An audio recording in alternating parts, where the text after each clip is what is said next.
안녕하세요. 라이브인의 다니엘 린드만입니다. 안녕하세요. 송채경화입니다. 다니엘 씨, 2017년에 그 한국 구글 인물 검색어 1위가 누군지 아세요 혹시? 2017년이요? 네.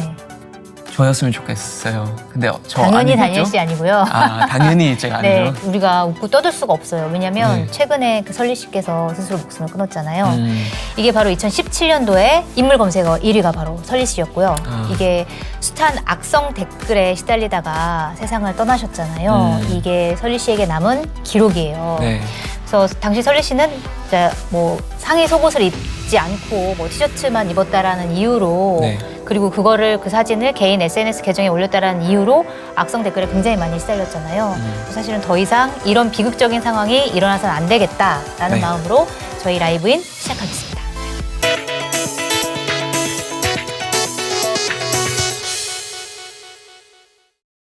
네, 최근에 한국 사회에서 굉장히 안타까운 소식이 있었죠. 바로 배우 설리 씨가 스스로 목숨을 끊은 사건이었는데요. 언제 어디서든 자신을 솔직하게 밝히는 사람이다라고 알려져 있었는데 이 배우 설리 씨의 죽음에는 여러 가지 원인이 있었다라는 평가를 좀 받게 되는데 뭐 여성 혐오라든지 아니면 여성을 성적 대상화하는 거, 상품화하는 거, 그다음에 이런 것들을 가지고 장사를 하는 언론의 문제, 이 여러 가지 문제가 좀 있었는데요. 오늘은 이 다양한 문제에 대해서 한번 살펴보기 위해서 한예종의 개건 교수로 계시는 권김형영 선생님 모셨습니다. 안녕하세요. 안녕하세요. 네, 그리고 언제나 집에서 세상을 맞이하고 계신 시사평론가 김민아 평론가 오셨습니다. 안녕하세요. 권김형 선생님께서 이 책을 쓰셨어요. 최근에 다시는 그전으로 돌아가지 않을 것이다 라는 책인데 제가 오늘 이 책을 선물 받고 들어가는 말을 읽었는데 일단 들어가는 말이 재밌습니다. 네, 많은 분들 꼭 사서 한번 읽어보시길 바랍니다. 저도 아까 얼핏 봤는데 남자들도 무조건 봐야 되는 책이라고 생각하고요. 정말 많은 놀라운 그런 사실들을 알게 되는 것 같은데 네, 근데 이제 설리 씨 얘기도 해야 될 것 같은데요. 아까 기자님도 좀 잘 소개해 주셨지만 정말 수많은 악플들이 있었고요. 그 다음에 언론 보도도 좀 설리를 정말 좀 많이 공격했던 그런 인상을 맞아요. 저도 받았거든요. 다시 네. 기사들 찾아보니까 왜 하필 설리였을까요? 일단은 설리 씨가 정말로 유명했는데 되게 취약한 위치에 있었던 게 저는 핵심이었다고 생각해요. 네. 네. 그러니까 한국에서 가장 유명한 기획사 중에 한 곳인 SM 엔터테인먼트의 되게 중요한 아이돌 그룹의 멤버였는데 네, FX. 예, 그 멤버였죠. FX를 탈퇴하고 난 직후에 2016년도부터 노브라 관련한 이제 핵심적인 그 주제를 가지고 네. 집중적인 악플을 받게 되기도 했고요. 바로 그 직전에였던 2014년도에 공개된 열애 사실로 이제 사실 주목을 받기 시작했고, 네. 그러니까 사실 아이돌 그룹의 핵심 멤버였을 때는 아마 기획사가 조금 더 보호해주지 않았을까요? 그런데 유명은 한데 보호는 안 되어 있는 상태에서 몇 가지 사실들로 이제 언론에서 집중적으로 물어뜯고, 그러니까 자기가 쟤 왜 이렇게까지 나한테 이렇게 악플을 다는지 자체를 이해하기가 어려웠을 것 같아요. 네. 본인 스스로? 예, 본인 스스로. 그리고 언론 입장에서는 굉장히 유명한 아이돌인데 취약하니까 저는 물어뜯었다고 생각합니다. 정말 말 그대로. 김민아 씨는 좀 왜 설리 씨가 그렇게 공격을 많이 당했다고 보세요? 이제 저 같은 사람 입장에서 전혀 이런 뭐 문제에 관심이 없는 사람 입장에서 기사가 그냥 뜹니다. 설리라는 사람이 있는데 그 사람이 또 뭘 했대요. 그러니까 또 뭘 한 게 뭐냐를 눌러서 보면 네. 인스타그램에 무슨 사진을 올렸대요.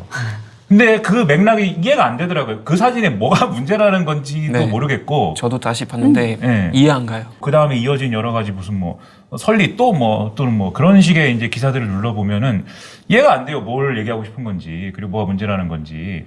근데 그런 상황들이 있는 것은 이제 평소에 이제 아이돌 산업에 대한 많은 이제 그 소비를 하고 있는 계층의 일부 사람들이 그 문제를 이제 그 언론이 비추는 그런 방식으로 계속 봐왔다는 얘기겠죠. 네. 그러니까 그 언론이 얘기하고 싶은 걸 알아듣는 사람이 있으니까는 그렇게 몇 줄 안 되는 기사를 딱 써도 또 뭘 했다 이렇게 쓰기만 해도 사람들이 비난을 할 수 있는 준비가 돼 있고 뭐 이런 상황이었던 거 아니겠습니까? 네. 그 설리 씨라는 분은 뭐 하고 싶은 대로 한 거밖에 없더라고요. 결론적으로 얘기하면. 네, 맞아요. 자기가 올리고 싶은 사진 올린 거고. 잘못된 게 하나도 없어요. 네, 이 입고 것 싶은 중에서. 옷을 입은 거고, 뭐, 마음대로 한 것 뿐인데, 마음대로 했기 때문에 굉장히 많은 욕설에 시달리고, 뭐, 악플에 시달리고, 누구라도 그런 상황에 빠졌으면, 뭐, 설리 씨가 왜 극단적인 선택을 했는지는 본인만 알겠지만, 하지만 누구라도 그 상황에 빠졌으면은, 그런 부정적인 어떤 생각을 할 수밖에 없지 않았을까, 이런 생각을 하게 되고, 사실, 제가 여기 오면은 실없는 소리를 많이 하면서 여기서 좀 실없는 얘기를 많이 해야 되는데 네. 오늘은 그렇게 얘기하기가 너무 어려운 그렇죠. 주제고 자리여서 지금 가시방석에 앉아 있는 것 같습니다. 저는 네. 일단 이 노브라가 왜 문제되는지 나는 솔직히 유럽 사람 입장에서는 아예 이해 못 하겠고요. 그 다음에 이제 레이디 가가 예를 들면 보면 레이디 가가요? 레이디 가가 그 최근 그 영화 Star is Born, 아, Star is Born이라는 맞아요. 영화에서 아예 위에서 노출된 걸로 이제 또 등장하잖아요. 레이디 가가도 원래 이런 것도 많이 했었고요. 근데 그런 거는 사람들이 보면서 특히 여자들이 아름답다라는 표현을 많이 쓰거든요. 내가 그냥 그거는 용감하다고 생각하고 아름답다라고 생각하는데 여성의 어떤 아름다움을 보여준다고 얘기하는데 왜 설리를 갖고 정말 본인이 그냥 편하게 어떤 인스타 라이브 방송도 진행했었는데 왜 사회적으로 이렇게 논란이 되는지 아니 이렇게 너무 묻어지는 다른 중요한 사건들이 많은데 뭘 그거 갖고 얘기하는지 모르겠어요 솔직히. 그래서 그 설리 씨가 그 스스로 목숨을 끊은 이후에 많은 분들이 또 그런 안타까운 심정들을 많이 SNS로 표출을 하는 것 같아요. 그래서 네. 어떤 팬이 SNS 애도글을 남겼는데 이렇게 써 있었어요. 진리야, 너는 나의 용기였어. 고마워, 미안해. 라는 글이었는데, 그러니까 사실 설리 씨가 용기 있게 어떤 자기가 하고 싶은 행동들을 했고, 그런데 이제 그런 것들이 여성 혐오라는 어떤 하나의 프레임에 막혔고, 네. 근데 수많은 여성들이 그 여성 혐오라는 프레임에 대해서 용감히 대처하지 못했다라는 거에 대한 반성 이런 것도 좀 있는 것 같고, 네. 그래서 설리 씨를 지켜주지 못했다라는 부분이 좀 있는 것 같은데, 우리가 여성 아이돌이라고 하면 두 가지 이중적인 잣대를 막 들이대는 것 같아요. 예를 들어 요염해야 되고 그러나 정숙한 인형이어야 되고 이 두 가지를 바랐던 편견 이런 것들이 굉장히 많았던 거고 이중잣대가 있었던 건데 그런 것들을 이제 깨부순 게 설리 씨의 행보였던 것 같아요. 네. 그러니까 설리 씨가 그 FX 아이돌 그룹 활동을 했을 때도 네. 그러니까 다른 아이돌 그룹에 비해서 그렇게 딱 규격화된 어떤 춤을 아주 정성을 다해서 추거나 그러지 않았다는 이유로 비난을 받기도 했습니다. 그런 것도 그러니까 있었군요. 충분히 연습하지 않는다. 예를 들어 충분히 열심히 노력하지 않는다. 근데 그거 자체가 한국의 아이돌 시장의 이제 소비자들이 원하는 것이 최선을 다해서 아주 열심히 성공을 향해 달려가는 모습, 이런 걸 정상적인 모습이라고 생각하고 있는데 네. 거기서 이제 약간이라도 좀 게을러 보이거나 아니면 최선을 다해보지 않으면 그것 자체가 사실은 대중들의 공격의 대상이 되는 그런 일이 하나 있었던 것 같고요. 네. 기사를 보면 왜 그런지 알겠어요. 기사 제목이. 기사 제목이 어떻게 뜨냐면 네. 설리 노브라 또 논란. 왜 이러나. 이게 기사 제목이에요. 기사 제목이 그렇게 뜨니까 밑에다가 사람들이 댓글을 뭐라고 다냐면 왜 그럴까 해. 이런 식으로 욕을 하는 거죠. 그러니까 저는 기사 제목이 불러 모았다고 생각해요. 앞으로. 네, 네. 자, 설리가 문제가 있다고 이제부터 판을 까는 거죠. 판을 까면 밑에다 사람들이 신나게 설리를 욕합니다. 그런 식의 판이 만들어져 있기 때문에 사실 논란이 된 거예요. 그거 자체가 올바르냐 올바르지 않냐가 안나를 떠나서 누굴 가지고 그렇게 판을 깔면 조리를 돌리고 네. 조리를 돌려서 비난하고 비난하는 것들이 가능해지는 그런 식의 문화가 저는 일종의 스포츠처럼 이루어진 것이 사태였다고 생각하거든요. 네. 방금 말씀하신 내용에 이제 두 가지 이제 맥락이 있는 것 같은데 첫 번째 지금 말씀하신 언론의 문제이지 네. 않습니까? 물론 기성 언론도 이제 설리 씨와 관련된 여러 가지 뭐라고 할까요? 그런 이 논란들을 그렇게 논란이라고 기사화한 거 당연히 있죠. 네네. 그런 기사들이 문제죠. 근데 그 수많은 악플의 어떤 압도적인 진원지가 되고 그랬던 기사들은 사실 말씀하신 이제 연예 매체, 그다음에 뭐 어떤 이름도 잘 몰라요. 무슨 이름인지 잘 처음 보는 무슨 매체인데 네. 그게 사실은 저는 매체인지 아닌지 잘 모르겠고 과연 그 연예 매체에 있는 그 기사가 그런 우리가 흔히 생각하는 완성된 형태의 기사냐 뭐 그런 것 같지도 않아요. 그렇지 않죠. 그래서 그 기사를 보면은 이제 우리가 메이저 신문에서 읽는 기사의 방식으로 읽으면 무슨 내용인지 모릅니다. 이게 제가 모른다는 게 내용을 모른다는 게 아니라 우리가 알려주고 싶어서 네, 그 네. 기사를 쓰는지. 그렇게 쓰는 이제 핵심적인 이유가 그 매체가 뭘로 먹고 살고 있느냐의 문제와 맞닿아 있는 거죠. 그리고 제가 이제 알기로는 일부 사례의 경우에는 그런 매체에 이제 기사를 쓰는 기자들은 하나의 매체에만 글을 쓰지 않는 경우도 많다고 들었습니다. 그러니까는 기자들이. 기사 생산 공장이 어디 있고 네. 강남이든지 어디 사무실에 있고 거기서 몇 개 매체의 그런 사실 위장 매체죠. 언론이 아니죠. 사실. 이름만 이제 네네네. 바꿔가지고. 그렇죠. 그런 매체에서 굉장히 무책임하게 이걸 쓰면 굉장히 클릭 수가 많아져서 이 클릭 수를 기준으로 한 광고 수주나 이런 것이 유리할 거야. 이런 구조 속에서 그런 이 아무 내용 없는 기사들을 오로지 누군가의 관심을 받고 누군가의 논란만 불러일으키는 그런 기사들을 마구 생산합니다.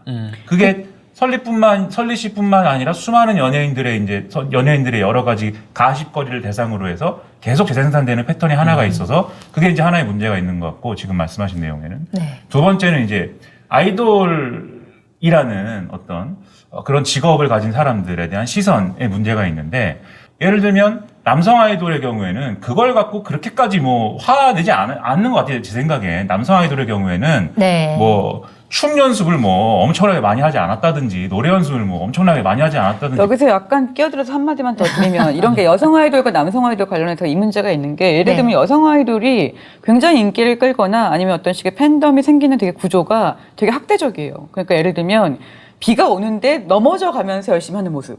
그런 걸 보여줘야 되는 그런 걸 거군요. 보여주는 거죠. 그러니까 비를 그냥 오니까 당연히 몸매는 드러나고 네. 화장화장 넘어지면서까지 최선을 다해서 계속 일어나는 모습. 이런 게 이 여성 아이돌들이 뜨는 경로기도 합니다. 네. 그러니까 이런 것들은 굉장히 과학적인 욕망이라고 저는 생각해요. 맞습니다. 그런 시선이 있다는 것이고. 그 배경에 뭐가 있는지 제가 좀 생각을 해보면 기본적으로 여성 아이돌이라는 존재에 대해서 외모와 어떤 스스로의 어떤 성상품화와 이런 것들을 통해서 쉽게 돈을 번다고 생각하는 거예요. 언론인지 아닌지도 모르는 매체에 등장하는 그 문법이 설리 왜 또 뭐 이거잖아요. 왜 또 논란을 일으키냐. 네. 그 배경에 하고 싶은 말은 이제 뭐 관심종자다 이런 얘기 아닙니까? 관심을 불러 일으켜서 설리 씨가 인스타그램에 이상한 사진을 올려서 그들의 이제 표현으로 관심을 불러 일으키고 그걸로 또 뭔가 자기의 어떤 이해관계를 좀 뭐 하고 싶은 거 아니냐 이런 시선인 거잖아요. 그걸 뒤집어 얘기하면 왜 노력하지 않고 노브라 사진으로 또는 뭐 노출 사진으로 또는 이상한 행태로 관심을 불러서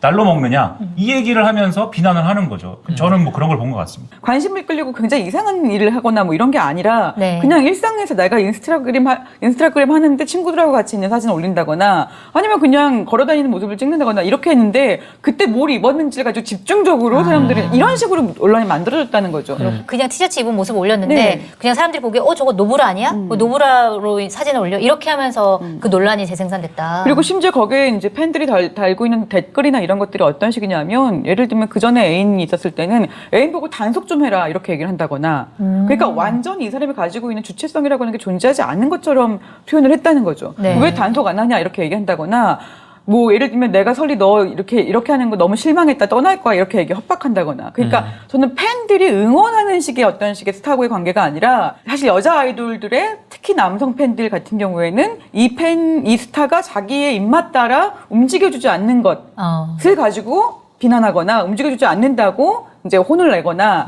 협박하거나 이런 식의 관계성이 만들어져 있다는 것 자체가 좀 문제라고 생각을 합니다. 근데 이 정도 욕을 먹는 사람 저는 한 번도 못 본 것 같아요. 이건 너무나 몰아가는 그런 느낌인데 물론 이제 그 섹셀시라는 말도 많이 쓰잖아요. 그러니까 섹스는 성적인 거는 판매된다는 약간 그런 거죠. 그러니까 결국은 아까 말씀하신 것처럼 이런 논란을 일부러 만들어 버리고 거기서 이제 클릭베이팅 하는 거죠. 사람들이 그건 이제 클릭해서 조회수를 올리고 어느 정도 이제 돈 버는 약간 그런 효과를 이제 좀 약간 어느 정도 보고 있었던 것 같은데 그건 이제 희생자가 바로 설리였죠. 그 레거시 미디어에서는 사실 그런 식으로 다루지 않고 뜨보도 못했던 언론들이 되게 이상하게 기사를 만든다고 얘기하는 건 완전히 동의하는데 사실은 레거시 미디어가 따라오고 있습니다. 그런 식의 이상한 기사와 관련해서. 네. 그러니까 이상한 기사를 올리면 레거시 미디어가 서사를 만들어줘요.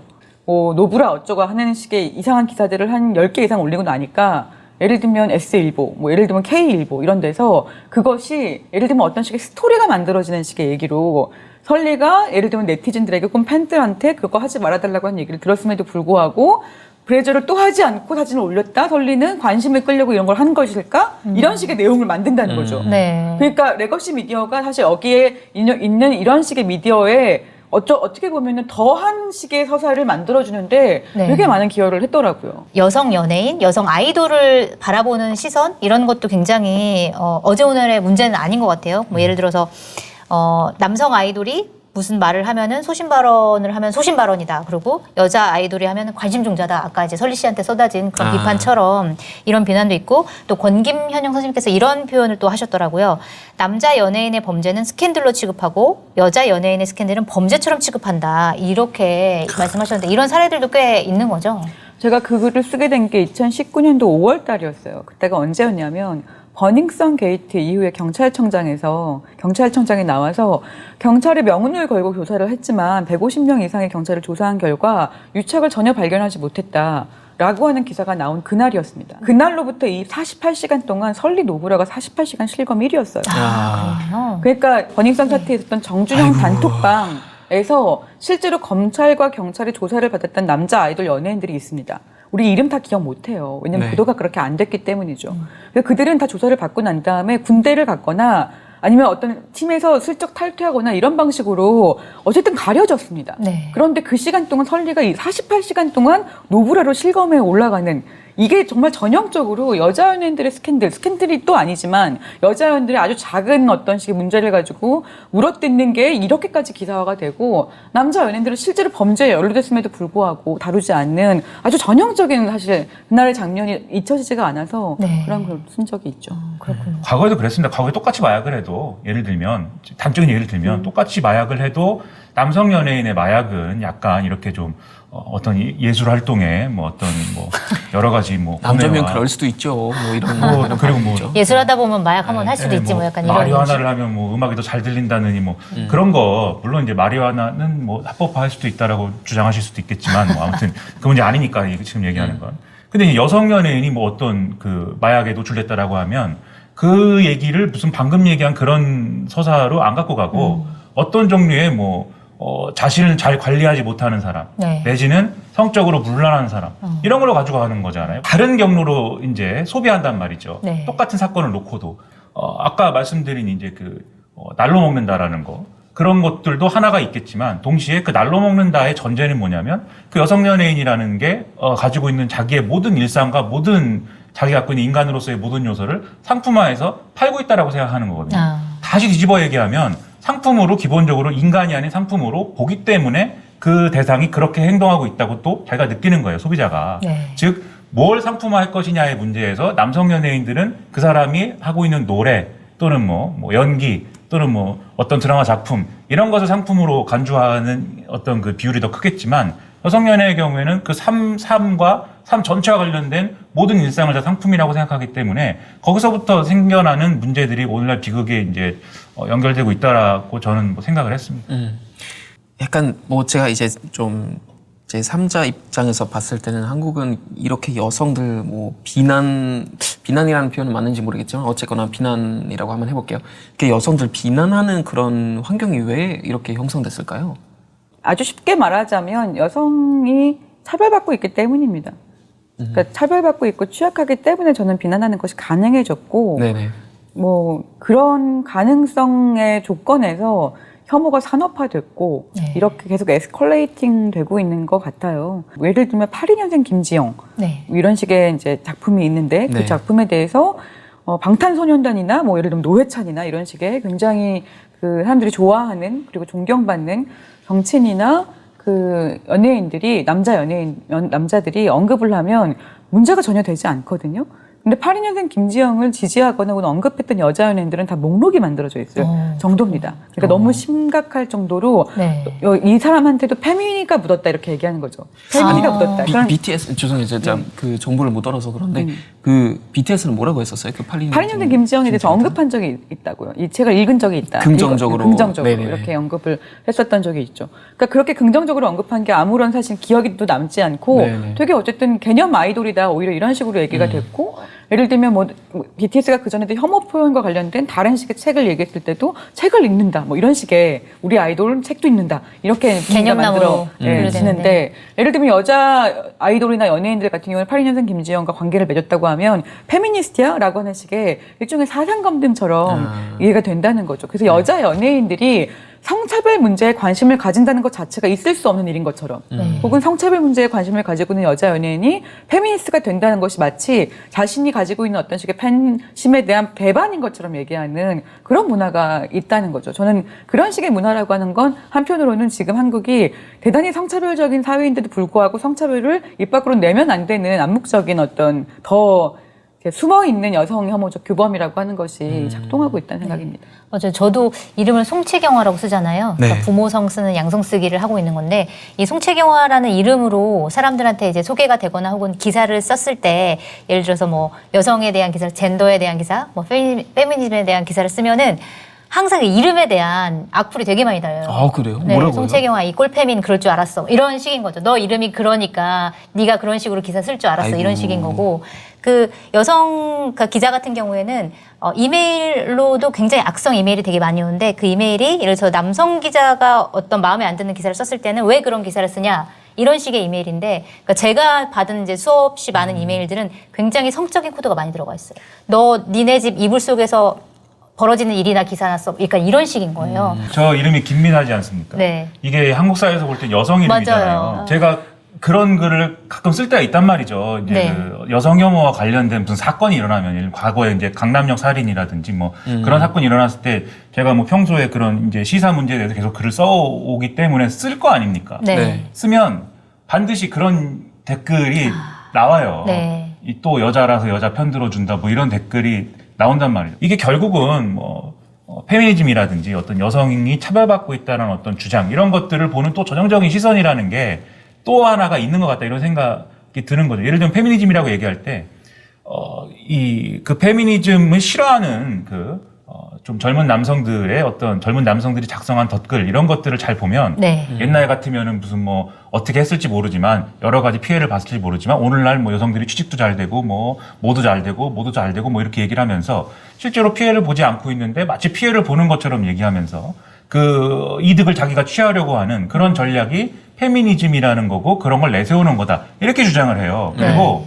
그 다음에 꼭 이제 페미니즘 얘기를 하면 꼭 그 악성 댓글을 보면은 그런 논리가 있거든요. 못생긴 어떤 여성들이 이런 페미니즘을 주장하면서 무슨 그걸로 자신들이 어떤 열등감을 해소하고 있다. 이런 얘기 꼭 달거든요. 그러니까 바로 그 논리를 깨는 사람들이 여자 연예인들이기 때문에 그 여자 연예인들, 그러니까 예쁜, 못생기지 않은 여자 연예인들이 페미니즘을 지지한다는 것을 너무 보고 싶지가 않은 거예요. 그래서 한편은 그런 면에서 이 여자 연예인들이 뭐 82년생 김지영으로 대표되거나 아니면 어떤 식의 뭐 걸스 캔 도 애니띵이라든지 이런 식의 페미니즘 대표적인 구호들이 있죠. 최신 21세기에 등장한 네. 이게 왜 그런 구호인지 모르겠지만 이게 너무 당연한 일이잖아요. 그런데도 불구하고 이게 의미가 생겨난 어떤 식의 페미니즘 슬로건에 대해서 여자 연예인들이 언급한다는 건 사실 그거 언급한 그 본인들한테 하나도 도움이 안 됨에도 불구하고 저는 말하지 않을 수 없다. 지금 여자 연예인들이 겪고 있는 여러 가지 문제들을 페미니즘이라고 하는 언어를 통해서 말하지 않을 수 없다라고 하는 그 심정이 사실은 느껴지기도 합니다. 네. 그러니까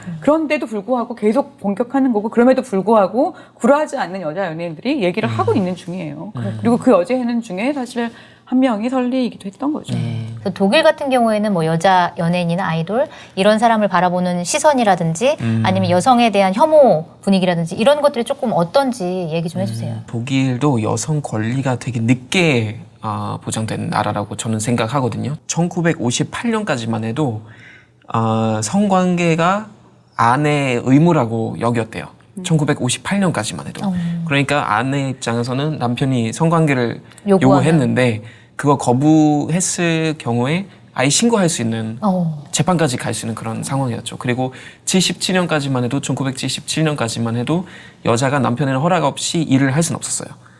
70년대까지. 77년이면 굉장히 최근인데요. 정말 최근이잖아요. 네. 그래서 저도 그거 보고 정말 깜짝 놀랐는데 독일은 아직도 여성들은 제가 옛날에도 강연에서 한번 얘기한 적이 있었는데 절대 평등한 사회 아니에요. 독일도 예를 들면 월급 같은 경우에 뭐 같은 학력, 같은 경력을 가지고 있어도 평균적으로 여성들은 월급 한 20% 정도 더 낮다고 얘기하고요.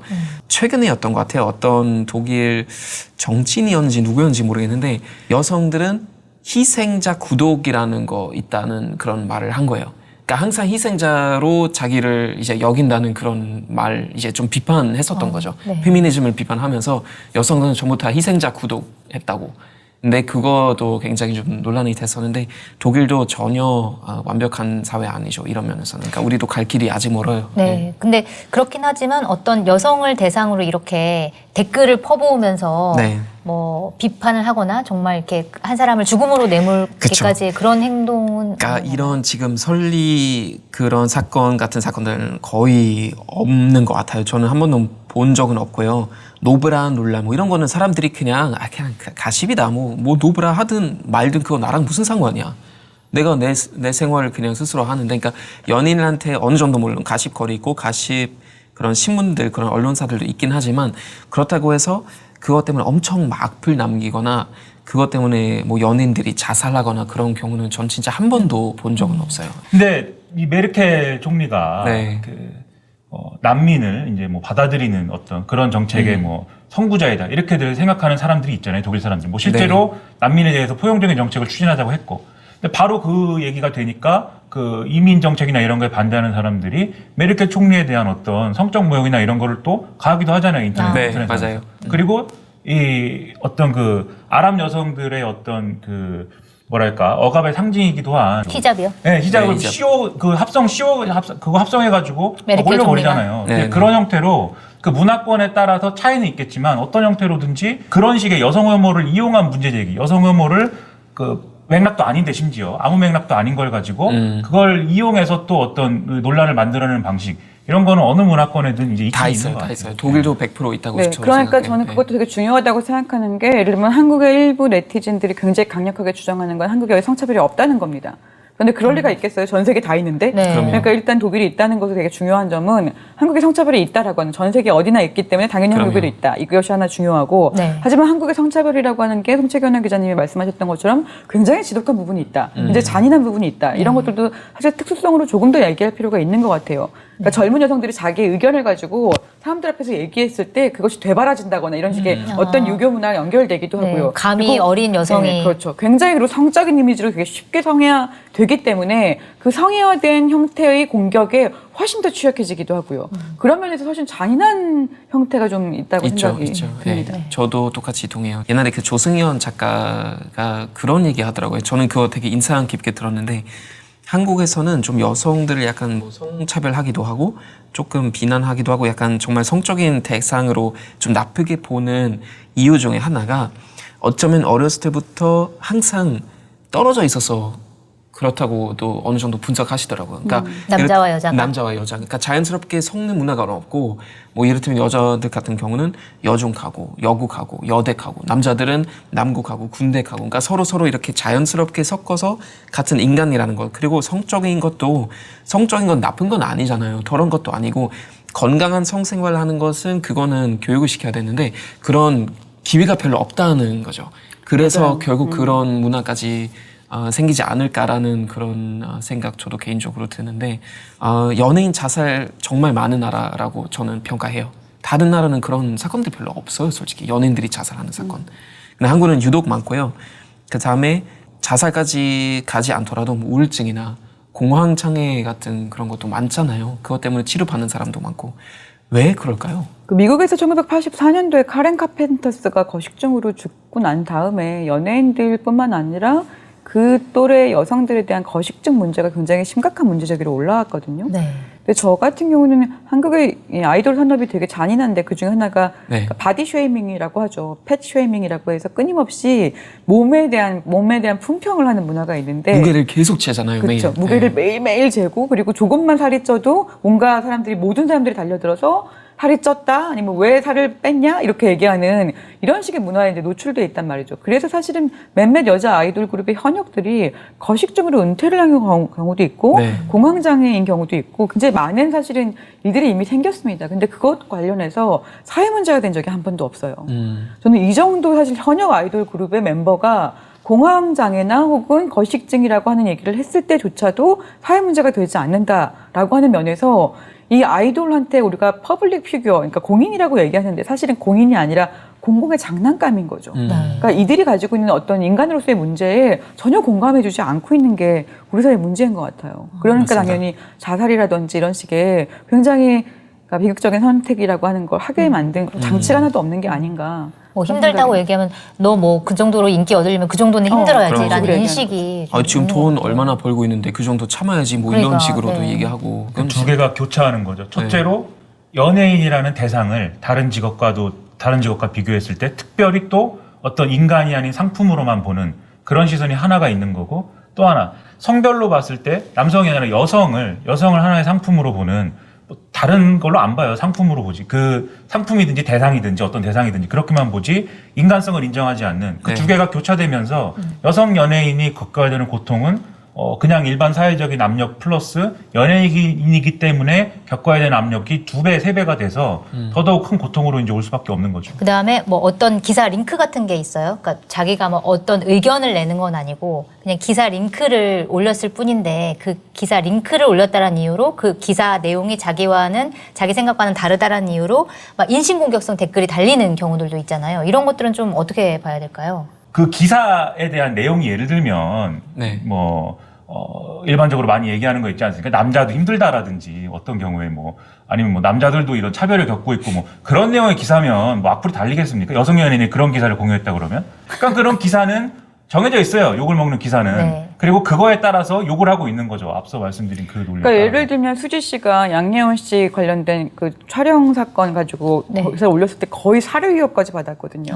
그러니까 여성 연예인이 여성들과 관련되는 이슈에 글을 올렸을 때 좌표를 찍고 달려와서 공격을 하는 거죠. 그러니까 특정한 형태로 맥락화되어 있습니다. 모든 관련된 기사가 아닌데다가 그리고 사실은 그 정치적인 의견을 표명하는 것도 환영하지 않아요.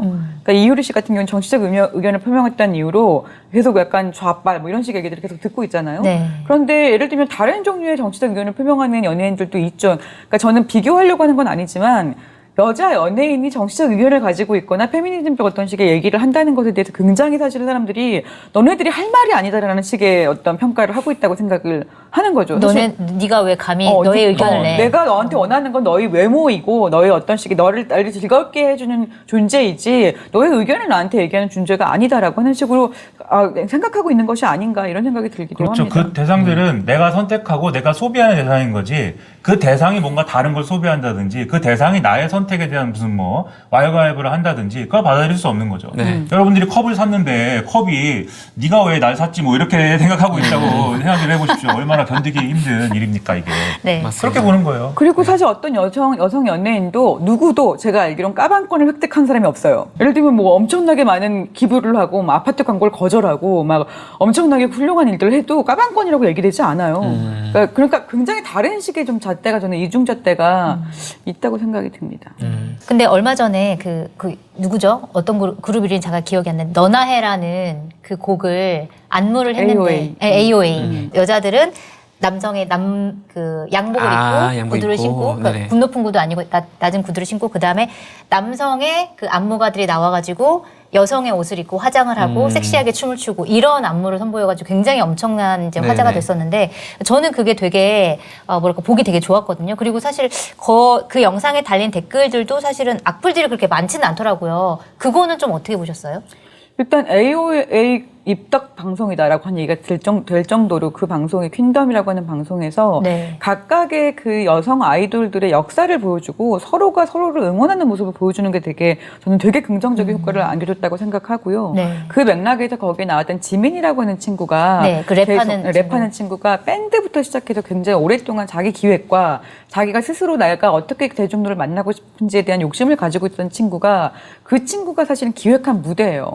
그 무대라고 하는 것이 갖고 있는 그러니까 자기 주도적인 무대를 연출할 수 있는 기회가 주어졌을 때 얼마나 빛나는 재능이 펼쳐질 수 있는가. 그냥 섹시한 컨셉을 소화하는 식으로 어떤 대중들한테 기대를 받고 있는 특정한 형태로 소비되는 게 아니라 굉장히 복합적인 인격을 가지고 입체적인 어떤 식의 재능을 가진 존재로 드러났을 때 저는 굉장히 어떤 파워가 느껴진다고 생각이 들었거든요. 그래서 그 지민이라는 친구가 그 보깅 댄스라고 하는 퀴어 커뮤니티, LGBT 커뮤니티에서 굉장히 유행하고 있는 80년대 디스코 컬처에서 나왔던 그 보깅 댄서들을 직접 섭외해서 무대에 세운 거고 그리고 설현을 비롯해서 사실 짧은 치마라든지 그런 식의 섹시한 컨셉으로 가장 많이 알려졌던 그룹이기도 한데 그 그룹에서 그러니까 매니시한 양복을 딱 입고 무대를 이제 보여주는 그런 식의 춤을 춘 거죠.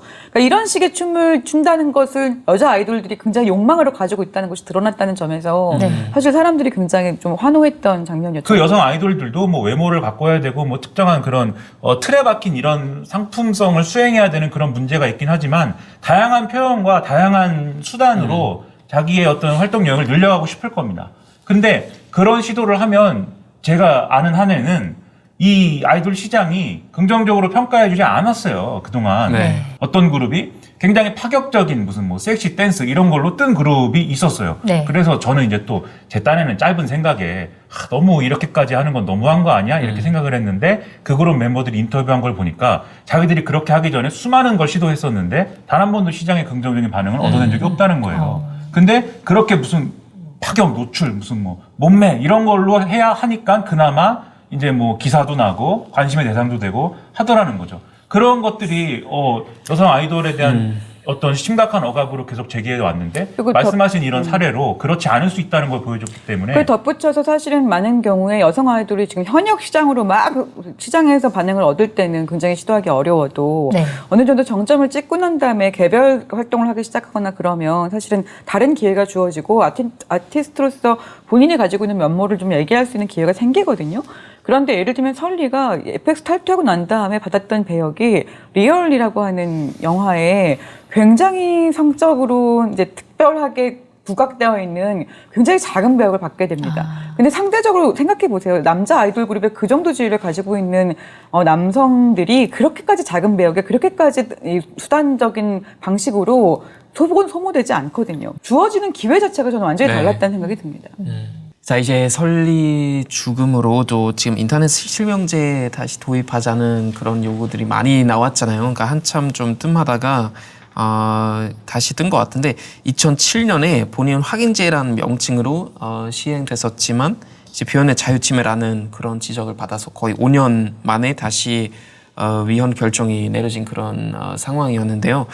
악플 문제가 좀 발생할 때마다 좀 찬반 논란이 되는 것 같아요. 그 실명제에 대해서. 그거 어떻게 보세요? 인터넷 실명제 위헌 논란 당연히 들어올 거고 그리고 인터넷 실명에 가까운 페이스북에서도 악플 엄청난 사람들이 많이 하거든요. 네. 아무짝에도 소용없는 얘기입니다. 그러니까 사실은 그거 문제를 정말 악플을 없애려면 뉴스기사 댓글을 없애야 돼요.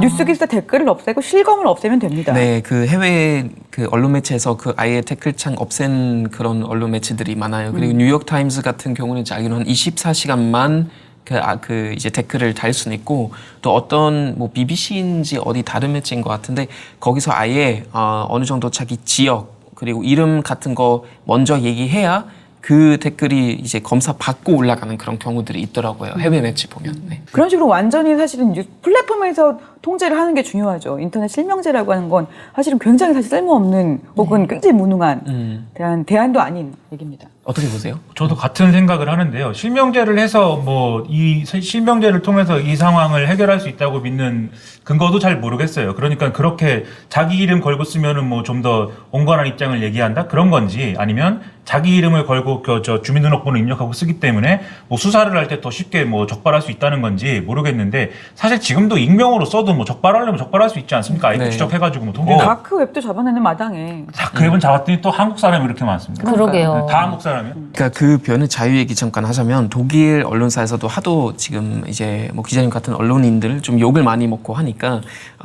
이제 내 얼굴 보고 말해라라는 그런 캠페인을 이제 실시했었던 거예요. 그거 뭐냐면은 사람들이 이제 익명적으로 악플 많이 달고 욕까지도 하고 하니까 인성 공격까지 하니까 영상 통화하자는 제안을 한 거예요. 그 언론 매체에서. 그래서 우리가 뭐 공개적으로 그거 생방송으로 중계할 테니 너희들이 우리랑 영상 통화하면서 이제 원하는 말을 해라 이런 식으로 얘기를 나눴었거든요. 근데 욕하는 사람 단 한 명도 없었어요. 실제로 얼굴을 빨리 네. 보면서 얘기했을 때. 이제 그냥 완전히 그냥 생산적인 정치적 토론까지 하게 되고 물론 어떤 비판을 했었지만 되게 예의 있게 정말 그냥 중립적으로 그리고 어떤 사건을 가지고 거기에 대해서 이제 얘기했었는데 저는 개인적으로 여기 표현의 자유 그 논란 자체가 없다고 봐요. 왜냐면 우리가 옛날에 편지 보냈을 때도 보내는 사람이 안 적혀져 있으면 아예 우체국에서 아예 전달해 주지도 않잖아요. 그 익명적으로 이건 말이 안 되잖아요. 그러니까 그건도 마찬가지고 여기서 뭐 투표권 침해되는 것도 아니고 뭐 언론의 자유가 어느 정도 뭐 그냥 그 침해되는 것도 아니고 새로운 기술이나 발명품 예를 들면 SNS 같은 그런 새로운 기술 생길 때마다 우리가 항상 과학과 윤리의 그 관계에 대해서 얘기해야 되는데 윤리적으로 사람들이 그걸 대응하지 못했을 때는 법으로 자제하거나 아니면 말씀하신 것처럼 아예 댓글창을 없애야 돼요. 네. 다크웹 얘기했지만 다크웹이라는 데서 그 금지된 음란물을 뭐 그렇게 이제 그 공유하고 이런 것에 관계된 사람들만 한국인이 그렇게 많았다는 거 아닙니까? 그러면 다 그 앱이 아닌 다른 이제 음란물을 공유하는 웹사이트는 얼마나 많을 것이며 한국인의 네. 비율이 세계적으로 따져도 한국인만 이렇게 그 분야에서 이렇게 두각을 나타내는 뭐 이유가 있을 거 아닙니까? 그게 여성이라는 존재를 대부분 남성 이용자이고 그리고 그 음란물에 나오는 대상들은 대부분 여성일 거 아니에요? 네. 대부분 여성의 존재라는 것을 그 음란물의 존재와 다르지 않게 보기 때문에 그렇게 성적 상품으로 보기 때문에 일어나는 일로부터 시작이 된다고 저는 생각을 해서 물론 여러 가지 대안들이 필요하지만 그 대안 중에 실명제는 당연히 아니지만 또 다른 대안들도 다 있어야 되지만 그 근본적으로 이제 이 문제를 그러면 우리 사회가 어떻게 해결할 거냐에 대한 접근을 이제 근본적으로 해나가는 게 필요한 시점이고 그런 여론을 환기를 해야 되지 않을까라는 생각을 또 하게 됐습니다. 네.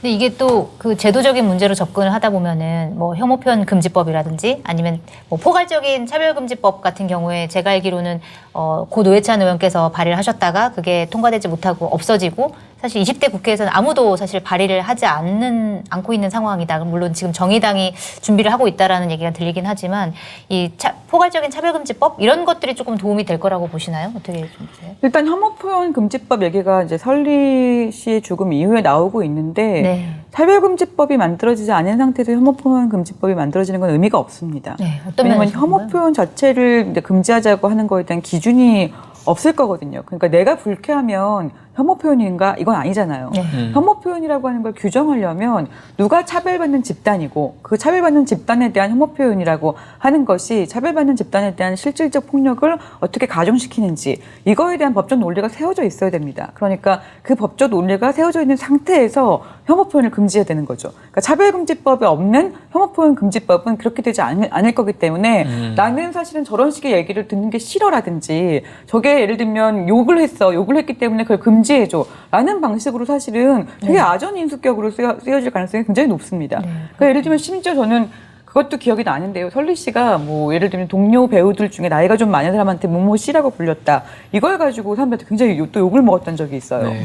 그러니까 이런 식으로 사람들이 자기가 마음에 들지 않은 표현을 가지고 그것이 예의에 어긋난다거나 아니면 규범에 어긋난다는 이유로 혐오 표현이라고 주장할 수도 있다는 거죠. 근데 혐오 표현은 그런 게 아니거든요. 네. 집단적으로 차별받고 있는 집단에 대해서 혐오 표현을 공개적으로 했을 때 그 집단적 차별을 받고 있는 집단에 어떤 식의 집단적 역량이라고 하는 것이 깎아질 수밖에 없고 그들에 대한 실질적 폭력으로 그것이 경험된다는 것. 그런 차원으로 혐오 표현이라고 하는 게 규제되는 것이 마땅한데 그런 식의 정신들을 만들어낼 수가 없을 거라고 생각합니다. 그렇군요. 네. 그래서 이 대목에서 좀 궁금한데 사실 이 책의 서론에도 나와요. 그래서 혐오라는 게 누구를 대상으로 발생하는 것이냐, 혐오라는 거에 대한 개념. 그래서 여기 이제 강의를 하러 가셨더니 남성 고등학생이 남성 혐오가 가능하냐, 남성 혐오는 가능하지 않다고 하는데 어떻게 된 거냐, 그리고 뭐 한남충이나 한남이라는 표현 자체가 남성 혐오 아니냐 이런 질문을 받으셨을 때 뭐라고 대답하셨다라는 내용이 있는데 그게 너무 좋았거든요. 그 대목을 좀 왜 우리 사회가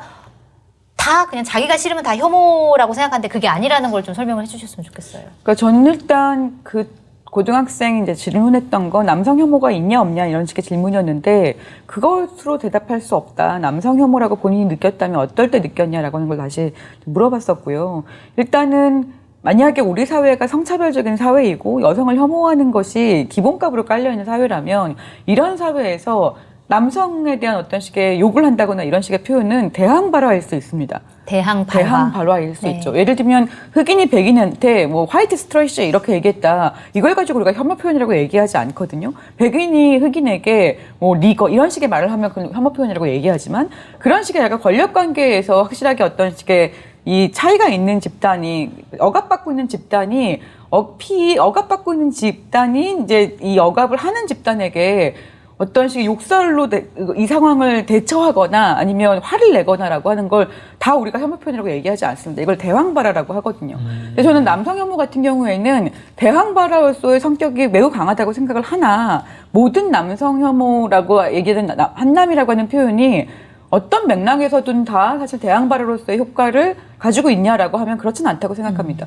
그러니까 예를 들면 외국인과의 비교해서 한남이라고 얘기하면 이거는 인종차별적인 발화가 될 수 있겠죠. 한국 남성에 네, 한국 대해서. 남성과 외국인 남성들과 비교해서 한남 이렇게 얘기한다는 건 인종차별적 발화하고 관련될 가능성이 있습니다. 그리고 네. 외국인 여성이 만약에 그랬다면 더더군다나 명백하게 이것은 인종차별적 발언일 수도 있겠죠. 그리고 어떤 상황에서 한남이라고 하는 표현 자체가 저는 한편으로는 이거는 어떤 한남이라고 하는 얘기를 들어버리면 예를 들면 혐오 표현의 특징은 뭐가 있냐면 개념녀라든지 된장녀, 김치녀라든지 특정한 행동을 가지고 얘기하거든요. 김치녀, 된장녀, 예를 들면 굉장히 사치스러운 어떤 식의 뭐 행태를 보이는 사람, 뭐 이런 식의 이제 얘기를 할 때 사치스럽게 굴지 않으면 된장녀가 안 되는 거거든요. 네. 그러니까 이런 식으로 행동을 규제하는 효과가 있습니다. 그런데 한남은 행동을 규제하는 효과가 있을 수가 없어요. 왜냐면 한국 남자면 다 한국 남자가 되니까. 그렇죠. 그러니까 사실은 이게 대항 발언으로서 효과를 가지려면 행동을 교정하고 이 문화를 환기하는 효과를 가져야 되는데 그런 효과를 가지기에 좀 어려운 형태의 말이기 때문에 그 말은 전략적으로 별로 좋은 선택은 아니라고 생각이 듭니다. 네. 근데 이런 것들 다 우리가 혐오 표현이라고 얘기할 수 있다고 생각하지는 않는 거예요. 상황에 따라 다를 상황에 수 따라 있고. 다르다. 네. 그러면은 우리가 어떤 식으로 변화를 좀 일으킬 수 있을까요? 그러니까 교수님 입장에서는 뭐가 제일 필요하다고 생각하시는지 그 김민아 씨도 좀 우리가 좀 여성 혐오 또한 여성을 비난하지 않은 문화 또한 악플 달리는 것 조금 규정하고 조금 더 좋은 서로 존중하는 문화로 바꾸려면은 뭐가 제일 필요할까요? 저는 일단 이게 이제 설리 씨 계기로 나왔던 얘기니까 여성 연예인이라고 하는 상품화된 이미지 안에 있는 추상적인 사람이 아니라 정말 구체적인 피와 살을 가지고 있는 인격이라고 하는 걸 사람들이 알아야 된다고 생각을 하거든요. 그게 네. 되게 중요하다고 생각이 들고, 근데 그러려면 그 사람들이 그런 인격성을 드러낼 수 있는 장이 있어야 됩니다. 그러니까 되게 구체적으로 이 사람이 사람이고 어떤 고민을 하고 있고 그 고민을 통해서 되게 어떤 관계성을 맺고 실수하기도 하고 이런 것들을 사람들이 알아야 이 사람이 어떤 식의 작은 어떤 자기랑 의견이 다른다고 했을 때 그렇게 달려들거나 이러는 것 자체가 좀 이상한 일이지 그 사람을 바꾸려고 하는 일이지 이렇게 생각을 하게 될 것 같아요. 그러니까 지금 굉장히 엔터테인먼트 산업 자체가 이미지를 판매하면서 인격을 되게 없애버리는 식으로 이 산업이 점점점 가고 있는데 특히 여성 연예인을 대상으로 한 산업은 더 그렇게 강화되고 있는데 그 여성 연예인들이 다 인간이라고 하는 것을 알려주는 저는 프로젝트가 있어야 된다고 생각을 합니다. 네. 네. 김민아 씨님. 그 아까 말씀하신 대로 기자들도 이제 뭐 예를 들면 여성 기자에 대한 여러 가지 여성 혐오적인 비난 이런 것들이 많이 있는데 최근에 신문을 보다 누가 그런 글을 썼더라고요. 그 하도 이제 그런 메일이 많이 와서 한번 답장을 보내봤다. 답장을 왜 이러시냐 이렇게 보내봤더니 다시 이제 회신이 왔는데 죄송합니다. 진짜로 보는지 몰랐어요. 이랬다는 거예요. 근데 물론 그렇게 나쁜 이제 메일을 보내고 악플 다는 사람들이 다 그렇지 않겠죠. 네네. 소수의 이제 그런 사례가 있는 것일 텐데, 근데 그 순간은 뭐였을까? 처음에 악플을 막 내가 쓸 때는 막 썼는데 거기서 이제 그 악플의 대상이 된 사람이 메일을 보냈을 때 이 사람이 깨달았던 건 뭐였을까? 그게 이제 말씀하신 대로 그게 인간이라는 거거든요. 네. 이 너머에 있는 게, 악플의 너머에 있는 게 그 사람이 인간이라는 걸 깨달았다고 생각하거든요, 저는. 근데 그런 계기들을 말씀하신 대로 느낄 수 있는 뭐 이 일들이 많이 있어야죠. 그리고 나아가서는 아이돌 산업에서 우리가 소비할 수 있는 것과 소비하지 않아야 되는 걸 구분할 수 있는 이런 윤리적 감각이 필요한 것 같아요. 설리 씨가 예를 들면 어느 방송에 나왔는데 뭐 연기를 못했다, 뭐 노래를 못했다, 춤을 제대로 못 췄다 그런 것들에 대해서 예를 들면 어떤 평가의 영역에서 뭐 악플을 달았다라고 하는 것과 아까 처음에 우리가 얘기한 대로 자기의 일상을 인스타그램이든지 이런 데 사진을 올렸을 뿐인데 그 사진을 가지고 또 하나의 어떤 이미지와 상품을 품평하듯이 네. 이 사진은 뭐 어떻고 그게 노브라 사진이고 뭐 어떻다고 얘기하는 이런 것들은 둘 다 나쁜 행위지만 질적으로는 다른 것이잖아요. 둘 다 같은 뭐 긍정적인 행위 아니지만 이런 걸 구분할 수 있어야 되고 구분하게끔 만들어주는 게 첫 걸음일 것 같고 그걸 위해서 한겨레가 많은 노력을 또 해야겠죠. 역시 기승전 한겨레네요. 제가 하나만 여쭤봐도 될까요? 네네, 네. 제가 듣기로는 그 한국의 여자 아이돌 그룹들이 세계 시장에 진출하기 좀 어려운 것이 예를 들면 여자 아이들의 그 아주 규격화된 군무나 그리고 지나친 소녀성이라고 하는 것이 북미라든지 유럽에서는 되게 약간 크리피하다고 하는 네. 식의 평가를 받기 때문에 네, 맞습니다. 사실은 그렇게 인기가 없다고 들었어요. 그래서 사실 그 중에서 FX가 가장 사실 그런 그룹이 아니었던 거예요. 설리가 소속돼 있던 FX가 규격화된 걸그룹의 이미지랑 가장 다른 종류의 다양한 모습들을 가지고 있는 좀 자유분방한 걸그룹이었다고 알고 있거든요. 네. 저는 그런 면에서 사실은 이 FX가 가지고 있는 문화적인 좀 차이가 있었다고 생각이 들기도 하고 그 중에 사실은 설리가 그냥 게을렀다 이런 게 아니라 자유로운 영혼으로서의 여성 아티스트가 걸그룹의 형태로 존재할 수 있었던 사실 가능성이 영역이었다고 생각이 들기도 하거든요. 저는 K-팝은 정말 한국 경제 그리고 한국 이미지 그리고 한국의 세계화 정말 많은 좋은 영향을 끼쳤다고 생각하고요. 저도 작년에 어떤 이벤트 때문에 베를린 갔다 왔는데 거기 독일 K-팝 팬들이 거의 한 14,000명이 와 있었어요. 저도 거기 이제 무대에 섰는데 정말 깜짝 놀랐고요. 친구들이 그런 얘기 했었어요. 아니 도대체 왜 한국 여성 아이돌들은 항상 이렇게 노출이 심할까? 그런 얘기 많이 했었고요. 저는 이제 합기도를 하는데 우리 관장님 어떤 그 대회 쪽에서 이제 초청을 받아서 저도 관장님 모시고 갔어요. 갔는데 대회 이제 맨 처음에 막 시범들이 진행되다가 중간에 이제 휴식 기간이 있는데 점심 먹기 전에 근데 아이돌 그룹 공연이 있다는 거예요. 합기도 대회에서 한 12살, 13살 아이들이 이만한 짧은 치마 입고 무대 올라와서 섹시 댄스 하고 있는데 조금 좀 불쾌했었어요, 솔직히. 저의 입장에서는 너무나 불쾌했고 그거는 왜 13살 아이들이 왜 짧은 치마 입고 섹시 댄스 하는지 전 도저히 이해 못 하겠었어요. 그래서 너무 불쾌해서 저 나갔었어요, 그때는. 섹스헬스 문화는 많이 판매되고 소비되고 돈이 되니까 더 많이 시키는 것 같은데 그거 위해서 정말 많은 희생을 해야 되는 그런 여성들 정말 많은 고생을 하고 있다고 저도 생각하고요. 유럽 사람들 입장에서는 아마 아까 말씀하신 것처럼 그런 건 그냥 유치하다고 생각한 게 아니라 불쾌해서 안 보는 것 같아요. 불쾌해서. 네. 네, 설리 씨가 최근에 코스모폴리탄이라는 잡지에서 인터뷰를 했을 때 이런 얘기를 했습니다. 남들 눈엔 제가 엉뚱하고 어디로 튈지 모르는 애처럼 보이겠지만 전 이게 저만의 색이라고 생각해요. 라고 얘기를 했는데요. 당당하게 자신의 목소리, 그다음에 자신의 모습을 내보였던 그 설리 씨의 그 행동들이 전혀 틀리지 않았다라고 얘기를 해주고 싶습니다. 네, 오늘 말씀해주신 권김현영 교수님 그리고 김윤아 씨 감사드립니다. 고맙습니다.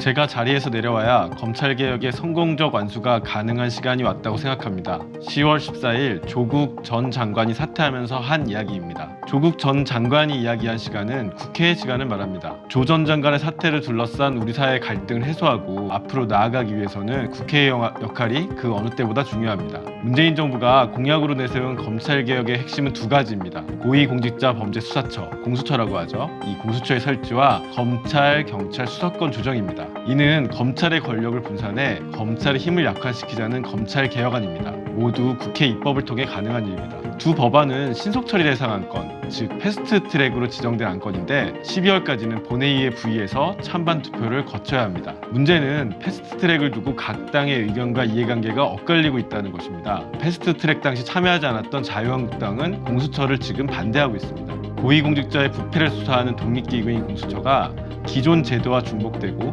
대통령에 의해 악용될 수 있다고 주장합니다. 하지만 민주당은 공수처가 검찰처럼 견제받지 않는 권력을 감시하기 위해 필요하다고 주장합니다. 청와대의 악용은 충분히 막을 수 있는 견제장치가 있다고도 주장하고요. 민주당은 촛불이 요구하는 검찰개혁의 목소리를 지렛대 삼아 공수처 법안부터 먼저 처리하겠다는 입장을 밝혔습니다. 민주당은 10월 29일 이후 본회의에서 공수처 법안을 처리하려고 합니다. 하지만 자유한국당을 제외하고더라도 패스트트랙을 같이 추진한 바른미래당 등 야당과 이견을 조율해야 합니다. 지난 4월 패스트트랙 합의는 선거법을 먼저 처리하기로 논의가 됐는데 바른미래당 같은 경우는 선거법 처리가 먼저 이뤄지고 그 다음에 검찰개혁 법안을 처리해야 한다고 주장하고 있습니다. 국회 논의가 제대로 이뤄지지 않을 경우 법안 처리는 12월 초까지 미뤄질 수도 있습니다. 이 패스트트랙 법안은 상임위원회 논의 최대 180일, 법제사법위원회, 법사위라고 하죠. 법사위에서 심사기간 최대 90일을 거쳐 본회의에 올라가게 되는데 민주당은 법사위 심사기간 90일을 생략할 수 있다고 해석합니다. 그래서 10월 29일부터 처리할 수 있다고 주장하는 것인데요. 반면 자유한국당은 검찰개혁 법안이 법사위로 넘어온 9월 2일부터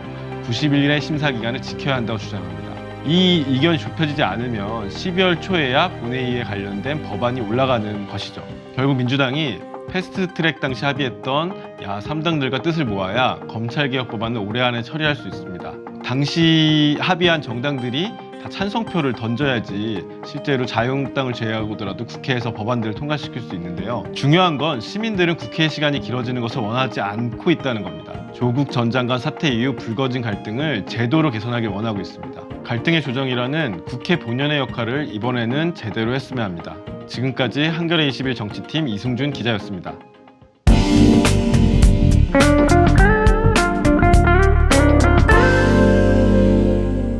네, 오늘도 어김없이 찾아온 주성철의 Under the Sea입니다. 네, 맞아요. 자, 오늘의 키워드로 선정된 영화의 하이라이트 영상부터 한번 보실까요? 서울지방경찰청 여자형사 기동대 11기 박미영 형사. 그녀가 맡은 주 업무는 이 돈만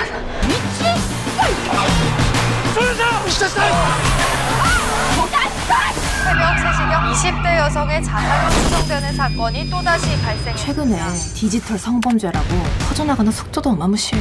혈액에서 마약 성분하고 마취 성분이 검출됐대요. 이 사건 우리가 진짜 우리밖에 없어. 공개되기 전까지 몇 시간 안 남았어. 사이트 조사 좀 할 수 있을까요? 이런 사이트 10,000개가 넘어요. NYPD다 이 생이들아! 어떤 영화인지 간단하게 소개 좀 부탁드립니다. 전직 전설의 형사 미영과 현직 꼴통 형사 지혜가 민원실에서 만나게 됩니다. 이 두 사람은 집에서는 눈만 마주쳐도 으르렁대는 신우이와 올케 사이죠. 이런 두 사람이 민원실에 있다가 한 여성을 목격하게 됩니다. 그리고 그녀가 48시간 후 업로드가 예고돼 있는 디지털 성범죄 사건의 피해자란 사실을 알게 되는데요. 하지만 이 두 사람이 강력반과 사이버 범죄 수사대, 여성 청소년계까지 경찰 내 모든 부서들에 가서 사건 조사를 의뢰하지만 이 복잡한 절차와 인력 부족을 이유로 사건이 밀려나게 되죠. 그래서 미영과 지혜는 비공식 수사에 나서기로 결심하게 되는데요. 여기에 천재 해커이자 민원실의 동료인 최수영 배우가 연기하는 양장미까지 가세해서 본격적인 여성들의 합동 수사가 펼쳐집니다. 이렇게 웃기고 재미있으면서도 좀 한국 사회에서 여자로 사는 어떤 뭐 어려움이라든지 어떤 두려움을 되게 보여주고, 그거 마치도 여성들이 해결하는 것이라서 조금 약간 판타지 영화 같기도 했어요. 그러고 보니까 이 저희 세 사람 앉아있는 모습이 그 민원실의 세 사람 맞아요. 꼭 끼어가지고 막 좁아가지고. 해커 역할 하는 거예요. 역시 그 장면을 가장 좋아하시네요. 네. 아, 욕하면서. 그러니까 판타지라고 말씀을 하시니까 사실 지금까지 한국 영화에서 이 경찰 영화라고 하면 이 거친 입담과 육체미를 뽐내는 이른바 남성 강력반 형사가 대부분이었어요. 역사적으로 거슬러 올라가면 인정사정 볼 것 없다에서 이 박중훈 배우가 연기한 우형사, 베테랑에서 황정민 배우가 연기한 서도철, 그리고 공공의 적에서 설경구 배우가 연기한 강철중, 이렇게 언제나 경찰하면 남성들의 몫이었는데 이렇게 성별을 하나 바꿔서 여성 경찰들이 등장한다는 것만으로도 이 영화는 정말 큰 쾌감을 준 작품이었습니다. 여경 무용론이 최근에 일었었잖아요. 그래서 이제 술 취한 사람을 이렇게 제압을 해야 되는데 제압을 제대로 못했다라는 평가를 받았고, 그러니까 왜냐면은 주변에 있는 남성들 나와서 좀 도와주세요라고 얘기를 했다라는 이유로 여경 너무 안 뽑아야 되는 거 아니냐 이런 얘기들이 많이 나왔는데, 두 분 생각하시기엔 좀 어떠세요? 저는 그거 말이 안 된다고 생각해요. 그렇죠. 왜냐면은 네. 승무원들도 본인은 이게 교육을 받을 때 그런 거 배우잖아요. 예를 들면 짐을 올려야 되는데 짐이 너무 크거나 무거웠을 때는 주변 남자한테 도와달라고 해서 이제 그 짐을 놓고 하잖아요. 네. 근데 여성 경찰들도 물론 뭐 어느 정도 체력적으로 조금 약할 수 있는 경우들이 있긴 하지만 주변 남자들한테 도와달라고 하는 거는 너무나 당연한 것이고, 네. 그냥 그거 제가 못했다는 이유로 여성 경찰 이제 뽑지 말자는 그거는 진짜 말이 안 되는 논리라고 생각해요. 네. 그러니까 이 무용론에 절대적으로 반박하는 작품이라고 해도 될 정도로 이 작품이 네. 저는 정말 근사하다는 생각이 들었는데요. 특히나 후반부에 정말 저는 이 장면이 굉장히 좋았는데, 이 민원실장을 포함해서 이 교통정보센터에 소속된 맞아요. 모든 이 여성 경찰들이 일제히 컴퓨터 앞에서 이 범인을 추격하는 장면은 정말 이 소름이 돋을 정도로 네. 정말 멋진 장면이었죠. 영화에서는 이제 그 남자 형사가 아니 지를 그냥 서로 좋아서 찍은 거 아니냐는 약간 그런 지적을 하는데, 그거 진짜 말이 안 되는 그런 지적이었던 것 네, 같고, 맞아요. 현실적으로도 정말 많은 여성들은 그것 때문에 피해를 본다는 것이 너무나 안타까운 그런 사실인 것 같습니다. 처음 사건을 가지고 해결하기 위해서 이제 동료 형사와 부서들을 찾아갔을 때 그런 음란 사이트가 만개가 넘는다고 하면서 네. 관심도 보이지 않거든요. 게다가 동료 남자 형사들은 이런 범죄 사건들은 실적에 큰 도움이 안 된다고 해서 또 관심을 보이지 않는데 이 작품을 만든 정다원 감독은 남자 감독인데요. 아, 남자 네. 감독이군요. 저 이름만 보고 여자 감독인 줄 알았어요.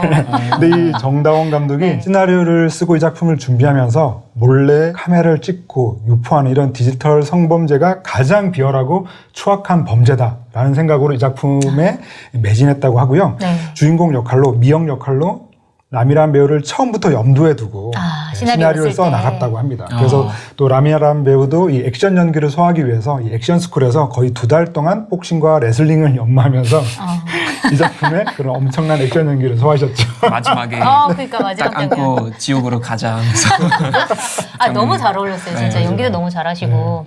그다음에 저 이 라미란 배우가 한 얘기가 굉장히 가슴에 와닿았는데 여자들이 자기 잘못이라고, 자기 때문이라고, 자기가 경솔해서 이런 일이 생긴 거라고 생각하는 것 자체가 열받고 화나서 그래요.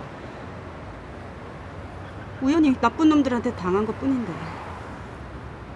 그게 정말 이해가 가는 게 클럽에 간 게 여성들의 잘못이 아니거든요. 전혀. 클럽에 가서 술을 마실 수도 있고 춤을 출 수도 있고 남자들을 만날 수도 있죠. 네. 그건 전혀 여성의 잘못이 아닌데 왜 그런 위험한 곳에 갔냐라고 하는 그 책임을 여성한테 지우는 것, 그 부분을 굉장히 잘 드러낸 대사가 아니었나라는 생각이 드는데 결국 이제 성폭행 피해자, 결국 여성 탓이다 이런 사회적인 그런 분위기를 잘 드러내주는 드라마, 영화가 아니었나 그렇게 생각합니다. 그 라미란 배우가 그 대사를 할 때 정말 많은 사람들이 속 시원하면서 사실 이게 글로만 보면 이게 대사로 과연 소화가 쉬울까라고는 생각이 들었는데 정말 너무나 멋지게 잘 이 대사를 얘기를 하시더라고요. 그게 어떻게 보면은 이런 성범죄가 벌어졌을 때 일단 여성을 탓하고 보는 그런 시선에 완벽하게 한 방 날리는 그런 대사라고 할 수 있겠는데요. 그렇게 이런 대사들을 통해서 이런 인식이 좀 달라져야 된다는 생각이 드는데, 그러니까 사실 과거에는 이 상대방의 동의를 받지 않고 이 카메라 등으로 몰래 촬영하는 행위를 일컫는 말로 언제나 뭐 몰래 카메라를 줄여서 몰카라든가 도둑 촬영을 줄여서 도찰 이렇게 표현을 했었는데요. 사실 이 몰카라는 말도 이 몰래카메라가 한 예능 프로그램에서 비롯된 말이기 때문에 몰카나 도찰이라는 표현은 이런 범죄의 심각성을 얘기해 주는데 맞지 않다라고 해서 바로 2017년 9월부터 이 불법 촬영 혹은 디지털 성범죄라고 하는 용어를 구체적으로 쓰자고 발표를 했고요. 또 이렇게 디지털 기기를 이용해서 이런 범죄가 이루어지는 경우가 많기 때문에 디지털 성범죄라고 지금은 또 통칭을 하고 있죠. 또 본인 동의 없이 유포된 이 성관계 영상을 리벤지 포르노라는 말로도 부르기도 하는데 사실 이 리벤지 포르노라고 하는 이 표현 자체가 굉장히 선정적이기 때문에 이것 역시도 디지털 성범죄 영상으로 얘기하자고 지금 합의가 된 상태인데 여전히 지금도 뉴스나 이 매체에서는 도찰, 몰카 이런 표현을 여전히 쓰고 있더라고요. 그 용어도 진짜 되게 중요한 것 같아요. 어떻게 사람들한테 인식되느냐가 굉장히 중요한 것 같습니다. 네, 언더더 시의 또 하나의 코너 시청자 이벤트. 이번 주는 책이 아닙니다. 되게 좋아 보이죠? 피규어. 로봇 태권브이. 한국 애니메이션의 대표죠. 로봇 태권브이인데요. 키덜트 피규어 전문 브랜드 하비플렉스가 운영하는 김청기 기념관이라는 곳이 있어요. 여기는 작품 제작 당시에 사용했던 피규어와 카메라 같은 게 이제 전시가 돼 있다고 하는데요. 대한민국 애니메이션의 역사를 한눈에 알 수 있는 곳이라고 합니다. 오늘 문제의 정답을 보내주신 10분께 피규어 브랜드 포포베와 2,000개 한정판으로 제작한 포포베 태권브이 요거를 보내드리도록 하겠습니다. 추억의 로봇 태권브이 많이 응원해 주시고요. 협찬해 주신 하비플렉스께 감사드립니다. 제가 볼 때는 이 로봇 태권비 아직도 국회의사당에서 대기하고 있을 거라고 저는 믿습니다. 뚜껑 딱 열리면 딱 나가는 딱 나올 것 같은데요. 자, 문제 드리겠습니다. 영화 속 라미란의 남편은 어떤 시험을 준비하고 있을까요? 1번 사법시험, 2번 운전면허 시험, 3번 수학능력평가, 그리고 4번 시험. 네, 다시 한번 문제 드리겠습니다. 자, 영화 속 라미란의 남편은 어떤 시험을 준비하고 있을까요? 1번 사법시험, 2번 운전면허시험, 3번 수학능력평가, 그리고 4번 시험. 네, 정답 보내주실 곳은 honeytv@honey.co.kr이고요. 보내주실 때는 꼭 주소와 전화번호 그리고 성함까지 남겨주시면 감사하겠습니다. 클럽에 가는 것도 여성의 잘못이 아니고 남자를 만나는 것도 여성의 잘못이 아니고 피해를 당한 사람은 여성이고 피해를 가한 사람, 가해자는 따로 있습니다. 이거를 여러분들이 모든 분들이 좀 염두에 주셨으면 좋겠다라는 생각이 들고요. 여성이 느끼기에 남성은 굉장히 어떤 부분에서 남성이 느끼지 못할 정도로 공포감을 갖고 있다. 이런 것들도 좀 많은 분들이 알아주셨으면 좋겠습니다. 늘 기다려지는 주성철의 Under the Sea 다음 주에도 만나 뵙겠습니다. 네, 라이브인 벌써 마칠 시간입니다. 오늘은 어떻게 보셨는지 궁금한데요. 댓글창에 악플 말고 댓글만 많이 남겨주시고 의견으로 참여해 주시면 시청자와 함께하는 더 풍성한 그런 라이브인이 되겠습니다. 네, 그렇습니다. 라이브인에서는 동시대를 살아가는 우리들과 더 많이 만나길 소망합니다. 매주 금요일 밤 9시에 만나는 라이브인 유튜브 구독과 좋아요 버튼도 꼭꼭 눌러주시고요. 네. 그리고 드디어 라이브인이 시청자분들과 직접 만나게 됩니다. 네, 맞습니다. 공개 방송을 합니다. 한겨레 교육과 라이브인이 콜라보 공개 녹화를 하는데요. 이름하여 퇴근길 콘서트라고 네. 하는데요. 돌아오는 11월 27일 수요일 저녁 7시 30분에 홍대 레드빅 스페이스에서 1인 라이프라는 주제를 가지고 이야기를 나누게 될 텐데 게스트가 누굴까요? 누굴까요? 바로 다니엘 씨입니다. 저입니까? 1인 가구로 제가 네, 출연하는군요. 1인 라이프를 살고 계신 1인 다니엘 라이프 씨. 맞아요. 네. 네, 혼자 사는 독일 족신 남의 실체를 다 까발려 드리겠습니다. 기대됩니다. 네. 네, 참가 신청 안내해드릴게요. 한겨레 교육 홈페이지에서 하실 수 있고요. 그리고 맥주도 준대요. 그래요? 네, 퇴근길이라는 맥주를 준다고 하니까 오늘 하루 굉장히 수고하셨을 거 아니에요. 그날 하루 나를 위한 선물이라 생각하시고 신청을 하시면 좋을 것 같습니다. 그럼 저는 출연자니까 저도 맥주 마셔도 되나요? 네, 출연자, 진행자 모두 맥주를 마실 수 있습니다. 좋네요. 네. 이런 방송이 너무 좋은데요. 자, 대한민국의 다양한 모습을 담아 깊이 있게 나누는 라이브인 다음 주에도 무게를 덜고 깊이를 더해 여러분을 찾아뵙겠습니다. 네, 시청해주셔서 감사합니다.